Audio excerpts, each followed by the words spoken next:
একটা কুয়াশা ঘেরা সকালে টানা রিকশা আর হলুদ ট্যাক্সির শব্দের মিশেলে উত্তর কলকাতার বুকে থাকা শত শত ফুটপাথের একচিলতে জায়গায় এক ট্রাম লাইনের গা ঘেঁষে থাকা একটা কচুরির দোকান থেকে 2 প্লেট গরম গরম ধোঁয়া ওঠা কচুরি, ছোলার ডাল আর কাসুন্দির 3 মেশালি এক তৃপ্তির স্বাদগন্ধ উপভোগ করে তারপর সদ্য ওভেন থেকে নামানো 2 কাপ গরম গরম ধোঁয়া ওঠা চা দিয়ে শুরু হলো আমাদের শীতকালীন দ্বিতীয় কলকাতা সফর পায়ে হেঁটে হাতে হাত রেখে। আমরা 2 পার্টনার, আমি আর আমার every time companion. Hello everyone, welcome to her aesthetic era and it's another long video. আচ্ছা, এই যে কলকাতা শহরটা, এই শহরটার বুকে ঠিক কী কী আছে, কী কী দেখার জায়গা আছে তা যদি আমরা খুঁজে বের করতে শুরু করি আর চেষ্টা করি যে সব কিছু আমরা দেখব, এই শহরটার খুঁটি নাটি অলি গলি কোথায় কী আছে সব কিছু আমরা এক্সপ্লোর করব, তাহলে সত্যি বলতে কি গোটা একটা জীবনও হয়তো কম পড়ে যাবে। কথাটা কিন্তু খুব একটা বাড়িয়ে বলছি না, কারণ এইটা আমরা খুব বেশি উপলব্ধি করি। আমরা দুজনে এতদিন ধরে যে জায়গাগুলো দেখেছি কলকাতার, সেই জায়গাগুলোর ওপর ভিত্তি করেই আমি একদিন আমার এক কাকুকে বলেছিলাম যে মোটামুটি কলকাতা শহরটা পুরোটাই চষে বেড়ানো হয়ে গেছে। তারপরে কাকু আমাকে যা লিস্ট দেয়া শুরু করেছিল, সেই নামগুলোর মধ্যে 10%ও হয়তো আমি যাইনি। অর্থাৎ কাকু আমাকে অনেকগুলো জায়গার নাম বলেছিল, সেই জায়গাগুলোর নামগুলোর মধ্যে আমি 90%ই উত্তর দিয়েছি না, দেখিনি। সেই দিনই আমি বুঝে গেলাম যে এই কলকাতা শহরটার বুকে যে কি কি আছে সেগুলো দেখতে গেলে না একটা জীবন কেটে যেতে পারে। সেদিন থেকেই কলকাতায় ঘোরা নিয়ে আমার যে কনফিডেন্স ছিল সেই লেভেলটা লো হয়ে গেছে। আর আমার যেই কাকু, সেই কাকু প্রচণ্ড ঘুরতে বেড়াতে পছন্দ করে, সেই জন্য কাকুর সাথে এই চ্যালেঞ্জটা নেওয়াটা না খুব বড় ভুল হয়ে গেছিলো আমার, সেটা আমি সেদিনই বুঝতে পেরেছি। চলো আর বেশি কথা না বাড়িয়ে এবার আমাদের শীত সফরের দ্বিতীয় দিনের ভ্লগ তোমাদের সঙ্গে শেয়ার করি। সেদিনকে আমার এভরি টাইম কম্প্যানিয়নের প্ল্যান ছিল যে এই দিনটা হবে একটা মেট্রো এপিসোড, মানে আমরা মেট্রো রেল করে করে ঘুরবো। একটা মেট্রো স্টেশনে যা যা দেখার জায়গা আমরা ঠিক করব সেটা দেখব, দেখার পরে সেই মেট্রো স্টেশন থেকে আবার মেট্রো করে আরেকটা মেট্রো স্টেশনে গিয়ে সেখানে যা যা দেখার জায়গা আছে দেখব। তো এভাবে আমরা সেই দিনের মধ্যে যে কটা দেখা যায় মোট 6 থেকে 7টা জায়গা দেখার প্ল্যান করেছিলাম। তার মধ্যে এই যে জায়গাটা তোমরা দেখতে পাচ্ছ, এটা হচ্ছে একটা মন্দির যার নাম শ্রী বৈকুণ্ঠনাথ মন্দির। তো আমাদের প্ল্যান অনুযায়ী আমরা প্রথমে দমদম স্টেশনে নেমে সেখান থেকে মেট্রো করে চলে গিয়েছিলাম গিরিশ পার্ক মেট্রো স্টেশন থেকে একদম হাঁটা পথে পরে এই বৈকুণ্ঠনাথ মন্দির। এই মন্দিরটি রাজস্থানী মন্দিরের আদলে তৈরি করা হয়েছে, শ্বেত পাথরে বাঁধানো, পরিষ্কার পরিচ্ছন্ন, খোলামেলা জায়গা, ছড়ানো সুন্দর একটা মন্দির। আর পার্সোনালি আমার নিজের এরকম ছড়ানো বড় জায়গা খুব পছন্দের, তাই এই জায়গাটা সত্যি খুব ভালো লেগেছে, সব কিছু মিলিয়ে একদম টপে। তোমরা চাইলে কিন্তু অবশ্যই এই জায়গাটা দেখে আসতে পারো, মাচ রেকমেন্ড করছি। আর ওই পরিবেশটা এত সুন্দর আর শান্ত যে ওখানে গেলে যে কারোর মন ভালো হয়ে যেতে বাধ্য। আমরা ঠিক জানি না যে ওই মন্দিরের ভিতরে ছবি বা ভিডিওগ্রাফি অ্যালাউ কি না, তবে ওই মন্দিরের পরিবেশটাই এমন, এত শান্ত ডিসিপ্লিন, সেই জন্য আমরা নিজেরাই ওখানে কোনো ফটোগ্রাফি বা ভিডিওগ্রাফি সেভাবে করিনি, জাস্ট বাইরে থেকে 2টো প্যান শট নিয়ে নিয়েছিলাম, ওই দুটোই তোমাদের সঙ্গে এখানে শেয়ার করলাম। জানো তো, আমার অনেক দিনের ইচ্ছে ছিল আমি আর আমার এভরি টাইম কম্প্যানিয়ন দুজনে মিলে ঠিক এই রকম একটা শীতের সকালে একদম ঠিক এই রকম কুয়াশা মাখা একটা জায়গায় দাঁড়িয়ে রাস্তার পাশের একটা কচুরির দোকান থেকে গরম গরম কচুরি খাবো, চা খাবো। এই সফরের প্রথম দিনেই সেটা করার ইচ্ছে ছিল, কিন্তু সেদিনকে এরমভাবে কচুরি কোথাও খুঁজে পাইনি, যে কারণে আমরা ভেলপুরি আর পাপড়ি চাট খেয়ে ব্রেকফাস্ট করেছিলাম। তাছাড়া ইচ্ছে ছিল আমরা মাটির ভাঁড়ে চা খাবো, সেটাও প্রথম দিন হয়নি, এমনি প্লাস্টিকের কাপে খেতে হয়েছিল। কিন্তু দ্বিতীয় দিন গিয়ে একদম দুটোই একসঙ্গে পূরণ হয়ে গেছে। আমরা যেরকম গরম গরম কচুরি খেতে পেরেছি নিজেদের মনের মতো করে, সেরকমই কিছুক্ষণ পরেই আবার ভাঁড়ে চাও খেতে পেরেছি। তো সকালবেলা একটা মনের মতো করে ব্রেকফাস্ট করে আমরা এবার রওনা দিলাম মার্বেল প্যালেসের দিকে আর সিদ্ধি বিনায়ক মন্দিরের দিকে। মার্বেল প্যালেসের কথা তোমাদের পরে বলছি, তার আগে এই মন্দিরটা তোমাদের দেখাই। এই মন্দিরটা হলো মার্বেল প্যালেসের একদম সংলগ্ন একটি মন্দির, গণেশ ঠাকুরের মন্দির। তো এই মন্দিরটা দেখে আমরা পুরো অবাক হয়ে গেলাম, মানে এটা মন্দির না রাজবাড়ি তোমরা নিজেরাই বুঝতে পারবে না। যেহেতু রাজবাড়ি চত্বরেই আছে, এটা ঠিক জানি না ওটা রাজবাড়িরই অংশ কিনা, কিন্তু এই মন্দিরটা নিজে একটা একদম রাজবাড়ির মতোই দেখতে। ভিতরটা তোমাদেরকে দেখাচ্ছি। মার্বেল প্যালেসে কিন্তু ছবি তোলা, ভিডিওগ্রাফি করা একেবারে বারণ, একদমই কিছু করিনি ওই জন্য ওটাই, কিন্তু এই মন্দিরটার ভিতরে ছবি তোলা, ভিডিওগ্রাফি করা সব কিছুই অ্যালাউড আছে। সেই জন্য খুব ভালো করে এই মন্দিরের পুরো ভিডিওটা তোমাদের সঙ্গে শেয়ার করেছি আমি। এর আগে অনেক মন্দিরই দেখেছি, কিন্তু এরকম রাজবাড়ির ধাঁচে তৈরি করা মন্দির আমি কোনোদিনও দেখিনি। এখানে গণেশ ঠাকুরের যে বসার সিংহাসন, সেটা এত সুন্দর করে সাজানো, ইভেন পুরো মন্দিরটাই, আর গণেশ ঠাকুরের বসার জায়গাটা তো অবশ্যই ভীষণ সুন্দর করে সাজানো।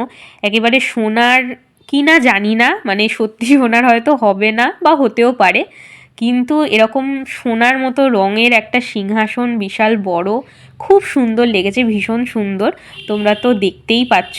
আর ওখানে গিয়ে তোমরা দেখে আসতে পারো এই সিদ্ধি বিনায়ক মন্দির, খুব ভালো লাগবে তোমাদের, আমি বলছি। বিশেষত যারা মন্দিরে ঘুরতে পছন্দ করো, মন্দির দেখতে যেতে পছন্দ করো, বিভিন্ন ধরনের জায়গা এরকম পছন্দ করো যেখানে ঐতিহাসিক জায়গা বা মন্দিরের মতো জায়গা, তারা কিন্তু দেখে আসতে পারো। এই মন্দির চত্বরটাতে আমরা সেদিনকে অনেকক্ষণ ছিলাম, ভালো করে দেখছিলাম, অনেক রকম ফটো ভিডিওগ্রাফি করেছি। তারপরে মন্দির থেকে আমরা প্রসাদ পেলাম, মানে খুব ভাগ্য ভালো এটা মনে হয়েছে আমাদের নিজেদের। ওখানে প্রসাদ পেলাম, দিয়েছিল হচ্ছে, তোমরা এক্ষুনি দেখতে পাবে, হলুদ রঙের মানে সুজি, মানে সুজিটা যেরকম করেছে হলুদ দিয়েছিল বলে হলুদ রঙ হয়েছে, এত মিষ্টি সুজি, ভীষণ সুন্দর খেতে, একদম ঘিয়ের গন্ধ। তার সঙ্গে দিয়েছিল হচ্ছে ছোলার তরকারি। এই কম্বিনেশনটা কোনোদিন আমি খাইনি, মানে সুজির সঙ্গে ছোলার তরকারি, মিষ্টি সুজির সঙ্গে কম্বিনেশনটা খুব ভালো লাগছিল, খুব ভালো লেগেছে খেতে। আর তার সঙ্গে দিয়েছিল সোনপাপড়ি। তো আমরা দুজনের জন্য দুটো নিয়েছিলাম বাটি, শালপাতার বাটিতে দিচ্ছিল, খুব সুন্দর লাগলো খেতে। ইভেন যে সোনপাপড়িটা দিয়েছে, অত ভালো সোনপাপড়ি আমরা কোনোদিন খাইনি, মানে আমাদের দুজনেরই এটা মত যে যে কোম্পানির সোনপাপড়ি খাই না কেন, এত ভালো সোনপাপড়ি কোনো দিন আমরা খাইনি। এই দেখো, এই হচ্ছে সেই প্রসাদ যেগুলো আমরা সিদ্ধিবিনায়ক মন্দির থেকে পেয়েছিলাম দুজনে। এখানে মন্দিরের আরও কিছু দৃশ্য তোমাদের সঙ্গে শেয়ার করে দিলাম, দেখে নাও।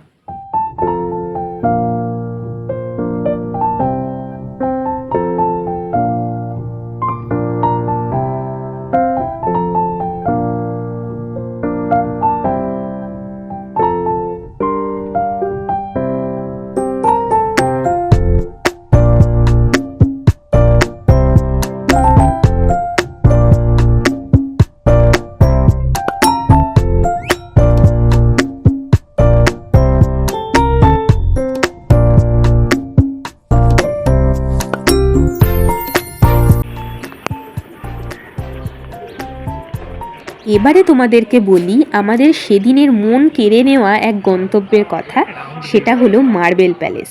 সমাজসেবী এবং শিল্পের একজন ভীষণ ভালো এবং খুব বড় প্রেমী রাজা রাজেন্দ্র মল্লিক 1835 সালে তার এই বিশালাকার প্রাসাদ নির্মাণ করেন, যেটা মার্বেল প্যালেস নামে পরিচিত। প্রাসাদের ভিতরে রাজার বহুমূল্য সমস্ত প্রাচীন সংগ্রহ একদম অবাক করে দেওয়ার মতো। এই যে প্রাসাদটা তোমরা দেখছো, এর ভিতরে রাজা বাহাদুরের তৈরি একটা ছোট চিড়িয়াখানাও কিন্তু আছে। সেখানে আমরা বিভিন্ন ধরনের পাখি, ময়ূর, হরিণ, বাঁদর এগুলো সব দেখতে পেয়েছি, খুব ভালো লেগেছে। আর ভিতরে যে কোনো রকম ছবি তোলা একদমই বারণ, যেটা প্রথমেই তোমাদেরকে বললাম। সেই জন্য বাইরে থেকে এই কয়েকটা ভিডিও ক্লিপ নিয়ে নিয়েছি। এক কথায় অসাধারণ লেগেছে মার্বেল প্যালেসটা, সত্যি বলতে কি। আর বাইরে দাঁড়ালেই তোমরা বুঝতে পারবে, ছবিতে কতটা বোঝা যাচ্ছে, মানে ভিডিওতে কতটা বোঝা যাচ্ছে বলতে পারবো না, ব্যাপারটা একদম রাজকীয়। ভিতরের যেহেতু ছবি ভিডিও তুলতে পারিনি, সেই জন্য একটু আফসোস তো হচ্ছিলই, তাও নিয়ম তো মানতেই হবে যেখানকার যেটা, সেই জন্য এই কটাই। রাজা রাজেন্দ্র মল্লিকের যে শৌখিনতা, ওটা তোমাদের অবাক করে দেবে, মানে তোমরা ওখানে গেলে একদম হতবাক হয়ে যাবে। আমি বলবো তোমরা আর কোথাও যাও না যাও, এই মার্বেল প্যালেস তোমরা জীবনে অন্তত একবার হলেও ঘুরে এসো, অসাধারণ লাগবে, অসাধারণ। একটা অদ্ভুত রোমাঞ্চ হচ্ছিল আমাদের, আর গায়ে কাঁটা দেওয়ার মতো অনুভূতি। এরপর মার্বেল প্যালেস দেখে আমরা চলে গেলাম আমাদের প্রাণের ঠাকুর রবি ঠাকুরের কাছে, জোড়াসাঁকো ঠাকুর বাড়িতে। মিউজিয়ামের ভিতরে কিন্তু আমরা কোনো ছবি তুলিনি, সেই জন্য এই কটা ভিডিও আমাদের কাছে জাস্ট আছে। জোড়াসাঁকো ঠাকুর বাড়িতে ঢুকতে এন্ট্রি ফি 50 টাকা নিয়েছে আমাদের থেকে, আর ছবি বা ভিডিওগ্রাফি করার জন্য ওখানে একদম আলাদা টিকিট কাটতে হয় 50 টাকা দিয়ে আরও। আচ্ছা, এন্ট্রি ফির কথা যখন উঠলই তোমাদেরকে বলে রাখি যে আমরা যেখানে যেখানে গেলাম সেখানে এন্ট্রি ফি কত নিয়েছে। দেখো, এই কথাটা বলে আর লজ্জা দেবো না যে মন্দিরে এন্ট্রি ফি ছিল। সত্যি বলতে কি, যে মন্দিরগুলো গেছিলাম ওগুলোতে এন্ট্রি ফি ছিল না, আর হওয়ার কথাও নয়, যেহেতু ওগুলো মন্দির। আমাদের এন্ট্রি ফি লেগেছে জোড়াসাঁকো ঠাকুর বাড়িতে ঢুকতে, যেটা তোমাদের বললাম। আর একটা জায়গায় লেগেছে, সেটা হলো মার্বেল প্যালেস। মার্বেল প্যালেসের ব্যাপার হলো ওখানে আলাদা করে এন্ট্রি ফি কিছু নেই। যখন তোমরা ওখানে ঢুকবে তখন ওরা ওদের রেজিস্টারে তোমাকে দিয়ে একটা সই করিয়ে নেবে। ওখানে সই করে তারপর ঢুকতে হবে। আর ঢোকার আগে কিন্তু তোমাদের যে কোনো আইডেন্টিটি কার্ড দেখাতে হবে, সেটা আধার কার্ড হোক, প্যান কার্ড হোক, তোমাদের দেখিয়ে নিয়ে তারপর ঢুকতে হবে। তো তোমরা যখন মার্বেল প্যালেসে যাবে তখন অবশ্যই মনে করে নিজেদের আধার কার্ড বা প্যান কার্ড নিও। ওটা কিন্তু ওখানে ঢোকার সময় তোমাদেরকে দেখাতেই হবে, মাস্ট।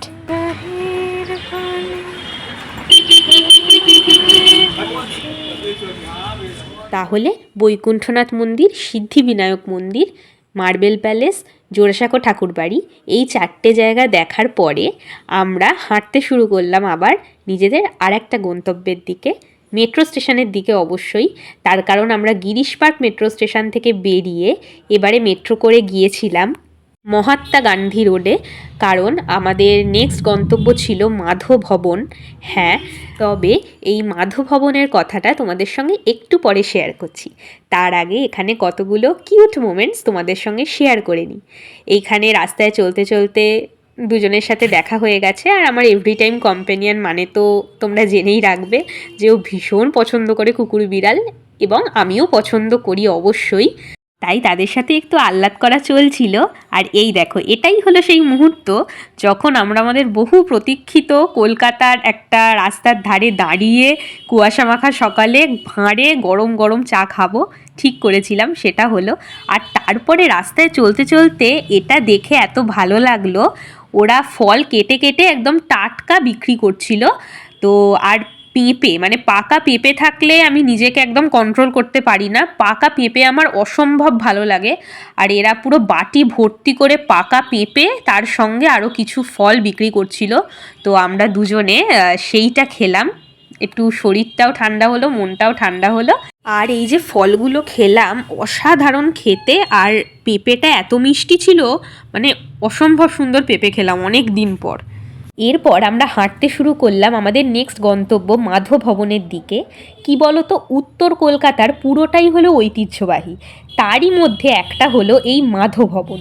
1922 থেকে 2024 এই মাধব ভবনের বয়স 102 বছর, আজও মাথা উঁচু করে দাঁড়িয়ে রয়েছে বেশ কিছু পরিবারের আশ্রয় হয়ে।